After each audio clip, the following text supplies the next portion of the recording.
اللاب اهوت زي ما احنا شايفين كده، ان انت بيقول لك كرييت 2 اجر فيرتشوال ماشين. الاسم بتاعهم هيبقى واحده ويب اس ار في والثانيه دي بي اس ار في، 256 جيجا اس اس دي او اس ديسك، و1 تيرا داتا ديسك. هيبقوا كونكتد على سبنت جوه فينت. السبنت اسمها برود سبنت، الادرس رينج بتاعها 192.168.1.0/24، والفيرتشوال نتورك النيم بتاعها اسمه برود فينت. وعندي ان اس جي مفتوح ليها ار دي بي واتش تي تي بي واتش تي تي بي اس، وللبابليك اي بي اللي انت كونكتد بيه نكريت الان اس جي. وبعد كده عايز اذر فايل شير على الاثنين فيرتشوال ماشين ونبلش ويب سايت، وبعد كده نعمل ريموف للبابليك اي بي بتاع الداتابيز بحيث ان انت تقدر تريموت بس من الماشين بتاعه الويب. فبالترتيب كده الحاجات اللي ممكن اللي احنا الاول نقدر نعملها ان احنا هنكريت الفي نت والان اس جي، كريت الاثنين دول مع بعض ايهما في الاول يعني مش تفرق، اسمها برود ان اس جي والبرود في نت برودكشن يعني. بعد كده البرود سبنت، وبعد كده نبدا نكريت الفيرتشوال ماشين بتاعتنا. طيب عشان نعمل اللاب ده هنبدا ناكتيفيت الساند بوكس بتاعنا اهو، واقول له فيريفاي بقى عشان نبدا نشتغل على الساند بوكس. تمام كده اكتيفيتد الساند بوكس بتاعنا. هنروح هنا بقى نقول له هنا portal.azure.com. اول حاجه تعالى نروح على النتورك سكيورتي جروب، اقول له هنا create جوه الريسورس جروب اللي هو مديها لنا، هنسميها prod nsg review and create.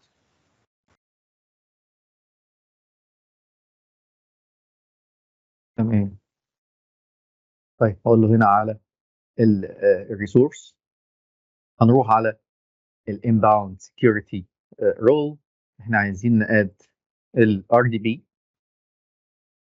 بس هنا هنقول له هنا ماي اي بي ادرس اللي هو الاي بي اللي انت حضرتك طالع بيه بابليك على اني. هنروح بس هنا السيرفيس بتاعتنا الاول هيبقى ال ار دي بي. هي كانت فوق، يعني غالبا لمحتها فوق. اهي تالت الار واحدة. دي بي بعد كده هتقول له هنا allow in name allow my IP address. بعد كده ناد واحده كمان بتاعه بورت ال HTTP، وكمان ناد بتاعه بورت ال HTTPS. ممكن ما نحتاجوش قوي بس يعني ايفن خلينا نقول ال HTTPS كمان. يبقى دي كده عملنا الكرييشن للانباوند سكيورتي رولز الار دي بي وال HTTP و HTTPS، دول اللي احنا محتاجينهم. تعالى بقى كده هنروح على مايك يا جماعه بعد اذنكم بس هقعد انتج انا في الكلام ده. بعد كده هنروح على الفيرتشوال نتوركس، هقول له هنا كرييت دي هنسميها اهو prod dash vnet. هنروح على السكيورتي بتاعتنا مش هنعمل فيها اي حاجه، هنسيبها زي ما هي. بعد كده هنروح على الادرس سبيس، هقول له 192.168.00/16، وهاجي على الديفولت دي هتبقى 192 زي ما هو قايل في اللاب 10، وهسميها هنا prod dash opt. اقول له save review and create. بس معلش ممكن بس ما تتكلم تخش على ال NSG بس تورينا الرول تاني كده، الرول أي واحدة فيهم بس أبص بصة.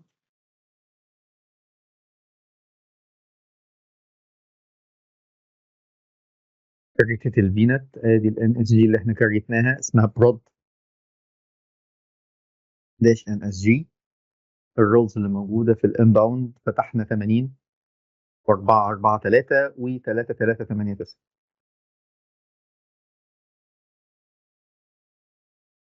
تمام يا هندسة. طيب تعالى بقى نروح على الفيرتشوال ماشينز ونبدا هنا نقول له نكريت الفيرست فيرتشوال ماشين، نقول له other virtual machine على الريسورس جروب بتاعتنا دي، هيبقى اسمها ويب داش اس ار في، تبقى ويندوز سيرفر. نديله اليوزر نيم والباسورد بتاعنا، وهتيجي هنا تقول له ان انا معايا اللايسنس هايبريد. هنيجي على الديسكس وهقول له هيبقى 256، وهاجي هنا معلش يا هقول له دكتور create and دكتور محمد، حضرتك عملت allow للار دي بي بس، ولا سبت الار دي بي بس اللي هو اللي متعمل له ولا allow، يفرق ولا معانا اي حاجه؟ عشان احنا كده كده ال اس جي واحده تانية غير بالظبط. الاصليه، صح؟ شكرا. هقول له create and attach الديسك، ادي 1 تيرا اهو. اوكي، بعد كده هروح على النتورك بتاعتنا، هو اوتوماتيكالي عمل ديتكت اهو ان هو للبرود في نت والبرود سب نت. هاجي هنا في الادفانسد واقول له انت حضرتك هتروح على البرود ان اس جي. هنا كده هتقول له على البرود ان اس جي، كده احنا مش محتاجين اي حاجه تاني منها، واقول له هنا ريفيو اند كرييت.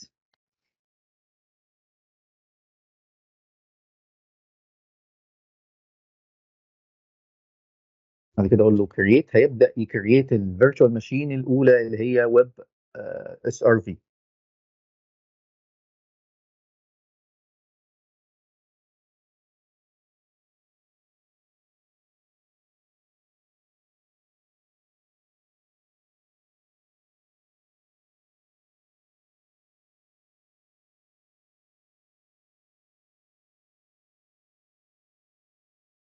تمام، ادي الفي ام الاولى. هناخد كده الاي بي ادرس اهو ونعمل ريموت عليها. كونكت. هاجي هنا اقول له هنا في المور تشويسز يوز ديفرنت اكونت، اديله اليوزر نيم والباسورد بتاعتنا.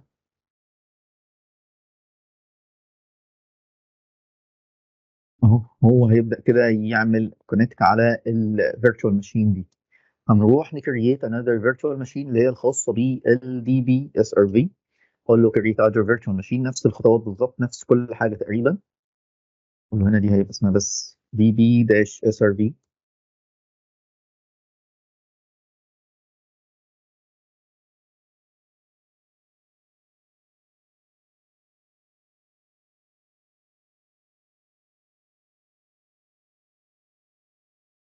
هاجي هنا في الديسكس اخليه زي ما هو قايل في التست في الاكزام، اقول له هيبقى 256 وهكريت ان اتاتش نيو ديسك 1 تيرا. بعد كده في النتورك هو اوتوماتيك هيديتكت البرود في نت والبرود سب نت، واقول له هنا في الادفانسد وهروح على البرود ان اس جي اللي هي النتورك سكيورتي جروب بتاعتنا. ده بس كده اللي انا محتاجه. واقول له هنا بقى ابدا ريفيو اند كرييت.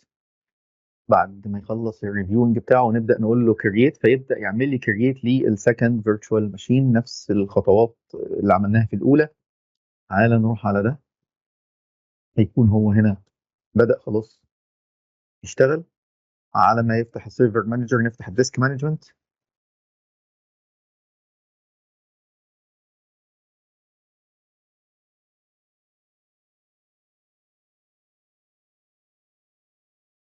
هي دي شايف الديسك التاني اهو. هنا الاول هعمل ده كده، اقول له هنا اكستند عشان اخليه يبقى 256 زي ما احنا عارفين ان الديفولت للبارتيشن سي اللي هو عليه الاوبريتنج سيستم بيكون 127، هو خلاص اوتوماتيك ضافه. وهنا ده اقوم عامله بارتيشن تاني نيو سيمبل فوليوم، هتلاقيه اوتوماتيك خد الدرايف لتر اف لان هو ال سي ده الاوبريتنج سيستم ديسك، وال دي بيبقى التيم ستورج، والاي ده بيبقى خاص بال سي دي او الدي في دي. بعد كده بيبدا يعد من اول الاف. طيب هنا عشان ناد الرول بتاعه الاي اس عشان نبلش الويب سايت العظيم بتاعنا، هقول له هنا اد الرول بتاعه الاي اس اللي هي اسمها ويب سيرفر بدون اي تفاصيل خالص، سيمبلي ويب سايت ببلشنج من غير اي تعقيد او تفاصيل. اقول له هنا انستول، هيبدا ياد الرول الخاصه بالاي اس. طيب تعالى كده نجيب بقى الويب سايت البسيط بتاعنا، ملف كده index.html، هاخده كده كوبي، هاخده احطه جوه الفيرتشوال ماشين لحد لما يخلص بس الانستوليشن الخاص ب الاي اس. طيب تعالى بقى كده نرجع تاني للبورتال. على ما يخلص الكريشن للفيرتشوال ماشين هنبدا نروح على الستورج اكونت عشان الاذر فايل شير. قلنا الاذر فايل شير ده لازم يبقى موجود جوه ستورج اكونت، فانا لازم الاول اكريت ستورج اكونت. فانا هاجي هنا اقول له هنا كريت and create storage account، وليكن مثلا هنسميه prod strgacc production storage account. هنخليه ستاندرد عادي مفيش اي مشكله. هنروح هنا على النتوركينج، كل حاجه هتبقى زي ما هي الديفولت بتاعنا. اقول له هنا ريفيو اند كريت، نبدا نكريت الستورج اكونت. اقول له هنا كريت، هيبدا يعمل لي الكريشن الخاص بالستورج اكونت بتاعنا. هنروح هنا هتلاقيه خلص الجزء الخاص بكرييتنج للفي ام الخاصه بالداتابيز. فممكن تروح عليها هنا ناخد البابليك اي بي برضو ونعمل كونكت عليها.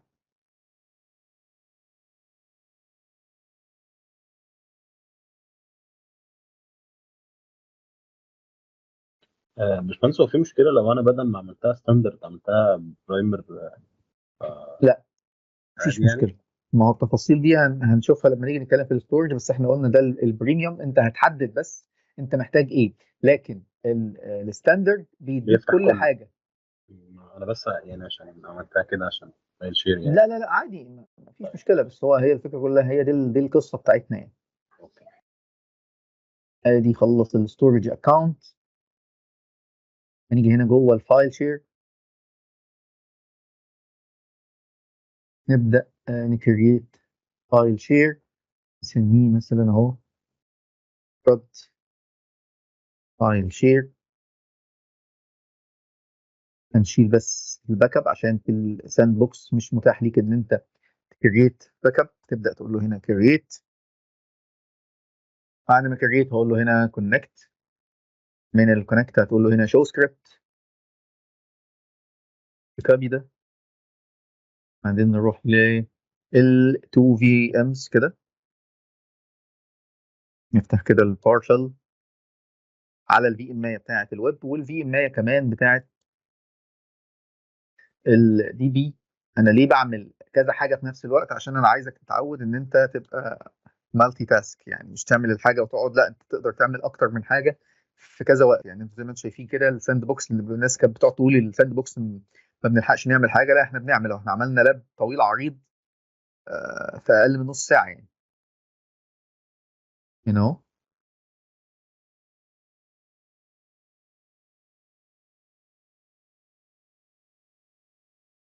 تعالى نفتح برضو هنا الديسك مانجمنت.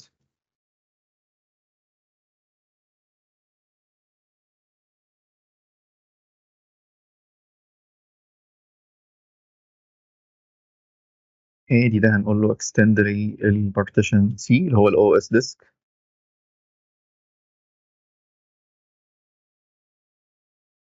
بعد كده هنروح على الديسك اللي هو الداتا ديسك يسمى بالفوليوم. ادي اف عادي انت ممكن تعمله برضو فينش. لو فتحت بقى حضرتك ده هنا كده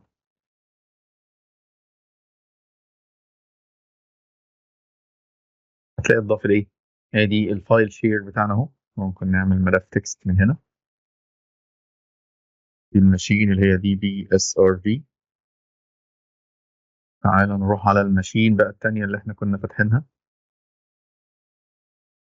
اللي هي بتاعت الويب. اي اس خلاص اتضاف.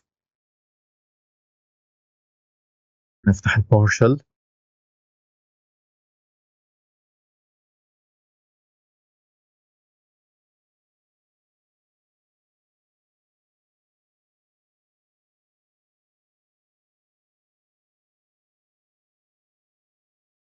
تعالى نكبي والتاني.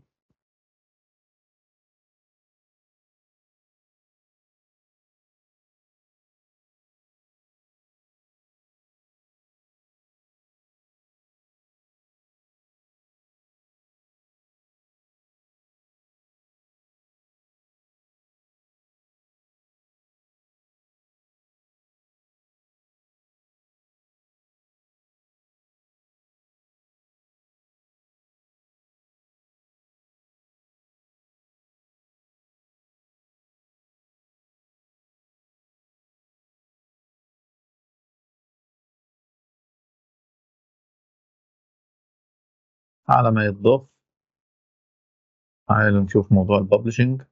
هنروح هنا على السي جوه الانت باب جوه التريبل دبليو روت، هنشيل دول كده ونجيب اللي هو الاندكس دوت اتش تي ام ال بتاعنا ونحطه هنا كده. اوريدي خلاص ده اتعمل له الببلش، وده كمان اهو اتضاف. ادي الفايل شير اهو كمان، وادي الداتا موجوده. تقدر تضيف هنا من الناحيه التانيه عادي جدا، مفيش اي مشكله خالص. داش اس ار في، وده فايل موجود في الناحيتين. تعالى بقى لو احنا رحنا هنا على الفيرتشوال ماشين الخاصه بالويب، تعالى ناخد ده كده كبي.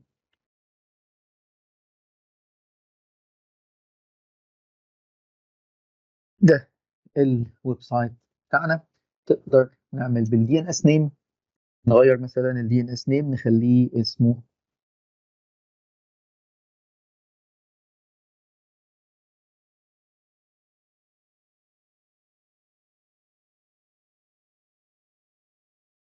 ده مثلا اهو برود ويب سايت بالنيم عن طريق الدي ان اس نيم برود ويب سايت دوت ويست يو اس دوت كلاود اب دوت اجر دوت كوم. ده هيبقى النيم بتاع الويب سايت عشان تقدر تعمل عليه اكسس. تعالى بقى كده اهو نروح له بالنيم.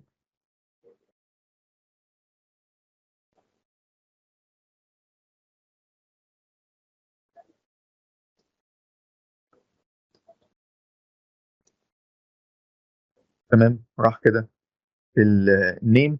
نقدر نروح بقى دلوقتي على الماشين الخاصه بالداتابيز وندخل على النتورك سيتنجز وندخل على الكونفيجريشن بتاعتها ونقول له خلاص احنا مش عايزين بقى اعمل حاجه الايه الاي بي كونفيج بتاعك، مش عايزين البابليك اي بي بتاعك خالص حاجه. شيل البابليك اي بي. فبالتالي اول لما هشيل البابليك اي بي هتلاقي اصلا الكونكشن ده هيفصل. بص خلاص هو اصلا انت مش قادر تاكسسها دلوقتي. ليه؟ لان انا قلت له شيل ايه؟ شيل البابليك اي بي. فخلاص البابليك اي بي ده شيل. طب امال انا هكونكت عليها ازاي؟ هتكونكت عليها من خلال الويب في ام اللي احنا شغالين عليها دي. تفتح كده ام اس اي اس سي ونبدا نقول له ان احنا عايزين نروح على 192.168.1.5. يبدا يفتح لك الاكسس عليها اهو، يوزر نيم بالباسورد.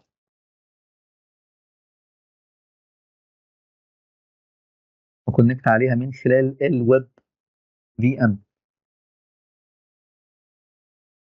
انت كده فتحت ايه؟ فتحت الماشين اللي هي الداتابيز بتاعتك من خلال الماشين اللي هو لو دخلت كده على اللوكال سيرفر. الماشين دي اللي هي ايه؟ دي بي اس ار في من خلال الويب في ام. طبعا انت تقدر كمان، بص فصلت خلاص احنا مش هنقدر نشتغل عليها. تقدر كمان من خلال البابليك اي بي ان انت تخلي بدل ما هو اي بي دايناميك واخد 5، لا انت ممكن تقول له لا يا عم انا هخليك الاي بي بتاعك يبقى 55 مثلا. فدي سيف. انت كده اديت له ستاتيك اي بي، اتس نوت دايناميك اي بي. فبالتالي هو مش هياخد الاي بي بس الايه اللي عليه الدور، لا انا عايز اعمل الكونفجريشن بتاعتي على اي بي عادي. وده بيبقى نوع من انواع السكيورتي برضو كمان.